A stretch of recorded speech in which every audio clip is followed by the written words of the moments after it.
ಮನುಷ್ಯನನ್ನು ಸುಮ್ಮನೆ ಸ್ವಾರ್ಥಿ ಎನ್ನುವುದಿಲ್ಲ. ಅವನಿಗೆ ತನ್ನ ಸುಖಕ್ಕಿಂತ ಬೇರೆಯವರ ದುಃಖದಲ್ಲಿ ಸಂತೋಷ ಸಿಗುತ್ತದೆ. ಎಲ್ಲಿ ಗೌರವ ಮತ್ತು ಪ್ರೀತಿಯನ್ನು ಕೇಳಿ ಪಡೆಯಬೇಕಾಗುತ್ತದೆಯೋ ಅಂಥ ಸಂಬಂಧದಲ್ಲಿ ಇರುವುದು ಒಳ್ಳೆಯದಲ್ಲ. ಅಷ್ಟೊಂದು ಅಪಾಯವಿಲ್ಲ.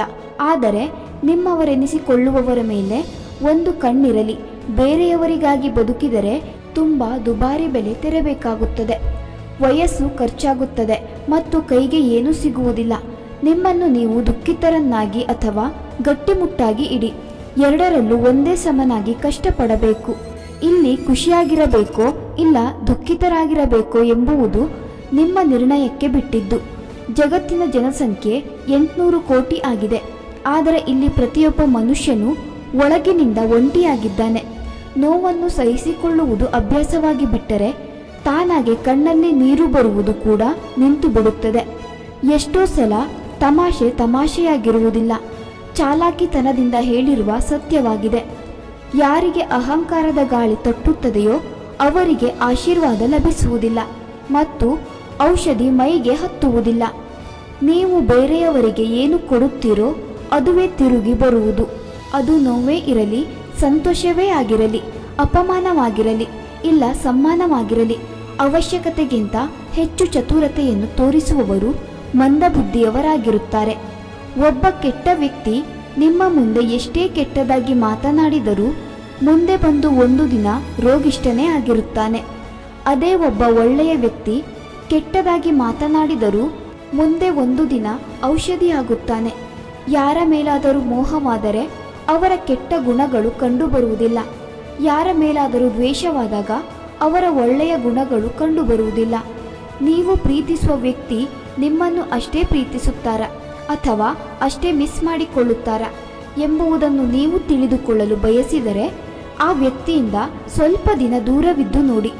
ನಿಮ್ಮೊಂದಿಗೆ ಅವರು ಆ ಸಮಯದಲ್ಲಿ ಮಾತನಾಡಲು ಪ್ರಯತ್ನಿಸಿದರೆ ಅವರು ನಿಮ್ಮನ್ನು ಪ್ರೀತಿಸುತ್ತಾರೆ ಮತ್ತು ನೆನಪಿಸಿಕೊಳ್ಳುತ್ತಾರೆ ಎಂದು ಅರ್ಥ ಮಾಡಿಕೊಳ್ಳಿ.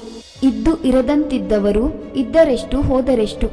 ಬರೀ ಹೆಸರಿಗಷ್ಟೇ ಸಂಬಂಧವಿದ್ದರೆ ಅದಕ್ಕಾಗಿ ಅಳುತ್ತಾ ಕುಳಿತರೂ ಪ್ರಯೋಜನವಿಲ್ಲ.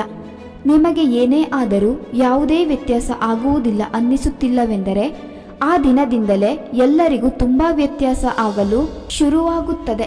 ಸ್ವಲ್ಪ ಸಹಿಸಿಕೊಳ್ಳುವ ಗುಣವನ್ನು ಬೆಳೆಸಿಕೊಳ್ಳಿ. ಏಕೆಂದರೆ ನಮ್ಮಲ್ಲಿರುವ ಕೆಲವು ದೌರ್ಬಲ್ಯಗಳನ್ನು ಬೇರೆಯವರು ಸಹಿಸಿಕೊಳ್ಳುತ್ತಿರುತ್ತಾರೆ.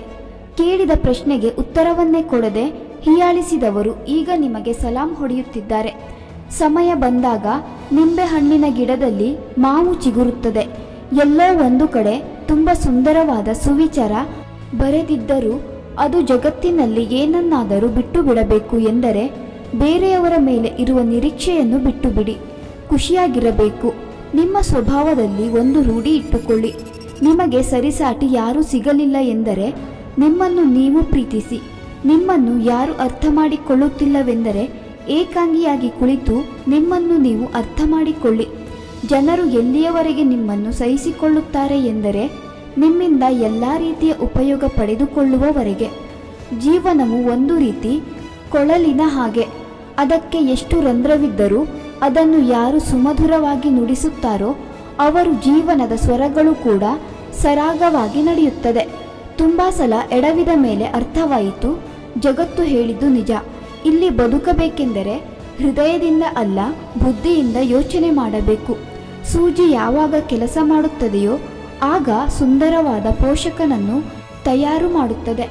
ಅದಕ್ಕೆ ಚುಚ್ಚುವ ವಸ್ತುಗಳ ವಿಚಾರವು ಯಾವಾಗಲೂ ಕೆಟ್ಟದಾಗಿರುವುದಿಲ್ಲ.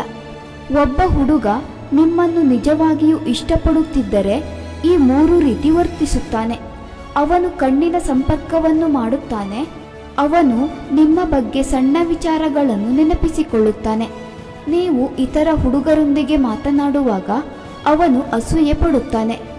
ಜೀವನದಲ್ಲಿ ಜೊತೆಯಾಗಿದ್ದುಕೊಂಡು ದ್ವೇಷ ಮಾಡುವುದು, ಮೋಸ ಮಾಡುವುದು, ಇನ್ನೊಬ್ಬರ ಮುಂದೆ ನಮ್ಮನ್ನು ಅಸಹ್ಯ ಮಾಡುವುದು, ಇಂಥವರಿಂದ ಆದಷ್ಟು ದೂರವಾಗಿರುವುದು ಒಳ್ಳೆಯದು. ಕೆಲವೊಮ್ಮೆ ಪರಿಸ್ಥಿತಿಗೆ ತಕ್ಕಂತೆ ನಿಮಗೆ ಮಾತನಾಡುವುದಕ್ಕೆ ಆಗದಿದ್ದರೆ ಸಣ್ಣ ನಗೆ ಬೀರಿ ಸುಮ್ಮನಾಗಿ ಬಿಡಿ. ಎಲ್ಲರೂ ಹೇಳುತ್ತಾರೆ, ಮನುಷ್ಯ ಖಾಲಿ ಕೈಯಲ್ಲಿ ಬರುತ್ತಾನೆ, ಖಾಲಿ ಕೈಯಲ್ಲಿ ಹೋಗುತ್ತಾನೆ ಎಂದು. ಆದರೆ ಮನುಷ್ಯ ಬರುವಾಗ ಭಾಗ್ಯದ ಜೊತೆ ಬರುತ್ತಾನೆ, ಹೋಗುವಾಗ ಕರ್ಮದ ಫಲ ಕೊಂಡು ಹೋಗುತ್ತಾನೆ. ದೇವರು ತಡ ಮಾಡಿದರೂ ನ್ಯಾಯವನ್ನೇ ಮಾಡುತ್ತಾನೆಯೇ ಹೊರತು ಅನ್ಯಾಯವನ್ನು ಮಾಡುವುದಿಲ್ಲ. ತಡವಾಗುವುದರ ಹಿಂದೆ ಅದ್ಭುತಗಳು ನಡೆಯುತ್ತವೆ, ಕಾದು ನೋಡಬೇಕು ಅಷ್ಟೆ.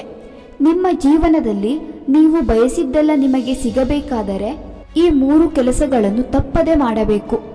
1. ಬೆಳಿಗ್ಗೆ ಬೇಗ ಎದ್ದು ನಿಮ್ಮ ದಿನಚರಿಯನ್ನು ಶುರು ಮಾಡಬೇಕು. ಪ್ರತಿದಿನ ಬೇಗ ಎದ್ದು ನಿಮ್ಮ ದಿನಚರಿ ಆರಂಭ ಮಾಡಿದರೆ ನಿಮ್ಮ ಮನಸ್ಥಿತಿ ಶಾಂತವಾಗಿರುತ್ತದೆ. ಯಾರ ಕಿರಿಕಿರಿಯೂ ಇರುವುದಿಲ್ಲ. ಪ್ರಶಾಂತವಾದ ವಾತಾವರಣದಲ್ಲಿ ಒಮ್ಮೆ ನೀವು ಶಾಂತಿಯಿಂದ ದೇವರಲ್ಲಿ ಪ್ರಾರ್ಥಿಸಿ, ವ್ಯಾಯಾಮ ಮಾಡಿ, ನಿತ್ಯದ ಕರ್ಮಗಳನ್ನು ಮುಗಿಸಿ ನಿಮ್ಮ ಕೆಲಸಗಳನ್ನು ಶುರು ಮಾಡಿ. 2. ಆಗಿ ಹೋಗಿರುವುದರ ಬಗ್ಗೆ ಯಾವತ್ತೂ ಚಿಂತೆ ಮಾಡಬಾರದು. ಆಗಿ ಹೋಗಿರುವುದರ ಬಗ್ಗೆ ಯೋಚನೆ ಮಾಡುವುದನ್ನು ಬಿಟ್ಟು ಮುಂದೆ ಆಗುವ ಕೆಲಸಗಳ ಬಗ್ಗೆ ಹೆಚ್ಚು ಗಮನ ಕೇಂದ್ರೀಕರಿಸಬೇಕು. 3. ನಿಮ್ಮ ರಹಸ್ಯಗಳನ್ನು ಯಾರಿಗೂ ಹೇಳಬಾರದು. ನಿಮ್ಮ ರಹಸ್ಯಗಳನ್ನು ಬೇರೆಯವರ ಹತ್ತಿರ ಹೇಳಿಕೊಂಡು ಸಹಾಯಕ್ಕಾಗಿ ಯಾರ ಹತ್ತಿರವೂ ಕೈ ಚಾಚಬೇಡಿ. ಯಾಕೆಂದರೆ ಈ ಸಮಾಜದಲ್ಲಿ ನಿಮ್ಮ ಸಹಾಯಕ್ಕೆ ಯಾರೂ ಬರುವುದಿಲ್ಲ. ಬದಲಾಗಿ ನಿನ್ನ ಕಾಲು ಎಳೆಯುವ ಜನರೇ ತುಂಬಿರುವ ಈ ಜಗತ್ತಿನಲ್ಲಿ ನಿನ್ನ ಆಸೆಗಳನ್ನು ಅವರ ಉಪಯೋಗಕ್ಕಾಗಿ ಲಾಭ ಮಾಡಿಕೊಳ್ಳುತ್ತಾರೆ. ಆದ್ದರಿಂದ ಯಾರ ಹತ್ತಿರವೂ ನಿಮ್ಮ ರಹಸ್ಯಗಳನ್ನು ಹೇಳಬೇಡಿ. ಯಾರು ಯಾರನ್ನು ಉದ್ಧಾರ ಮಾಡುವುದಕ್ಕೆ ಆಗುವುದಿಲ್ಲ, ಯಾರು ಯಾರನ್ನು ಹಾಳು ಮಾಡುವುದಕ್ಕೂ ಆಗುವುದಿಲ್ಲ. ಒಳ್ಳೆಯದು ಮತ್ತು ಕೆಟ್ಟದ್ದು 2 ನಮ್ಮಲ್ಲಿಯೇ ಇದೆ. ನಾವು ಯಾವುದನ್ನು ಬಳಸುತ್ತೇವೆಯೋ ಅದು ಹೊರಬರುತ್ತದೆ ಮತ್ತು ಅದೇ ನಮ್ಮ ವ್ಯಕ್ತಿತ್ವವನ್ನು ರೂಪಿಸುತ್ತದೆ. ಸುಳ್ಳು, ಮೋಸ, ದ್ರೋಹ, ವಂಚನೆ ದೇವರ ಬಳಿ ಸಾಲ ಮಾಡಿದಂತೆ ಒಂದಲ್ಲ ಒಂದು ದಿನ ಬಡ್ಡಿ ಸಮೇತ ಕಟ್ಟಲೇಬೇಕು. ಸತ್ಯ, ಧರ್ಮ, ನ್ಯಾಯ ಮತ್ತು ನೀತಿ ಇವು ದೇವರ ಉಳಿತಾಯ ಖಾತೆಗೆ ಜಮಾ ಮಾಡಿದಂತೆ ಕಷ್ಟ ಕಾಲದಲ್ಲಿ ಸಹಾಯಕ್ಕೆ ಬರುತ್ತದೆ. ಯಾರ ಜೊತೆ ಎಷ್ಟರ ಮಟ್ಟಿಗೆ ಇರಬೇಕೋ ಅಷ್ಟರ ಮಟ್ಟಿಗೆ ಮಾತ್ರ ಇರಬೇಕು. ಎಲ್ಲರೂ ನಮ್ಮವರೇ ಅಂದುಕೊಂಡು ಒಳ್ಳೆಯತನಕ್ಕೋಸ್ಕರ ಏನಾದರೂ ಮಾಡಿದರೆ ಕೊನೆಗೆ ನಾವೇ ಕೆಟ್ಟವರಾಗುತ್ತೇವೆ.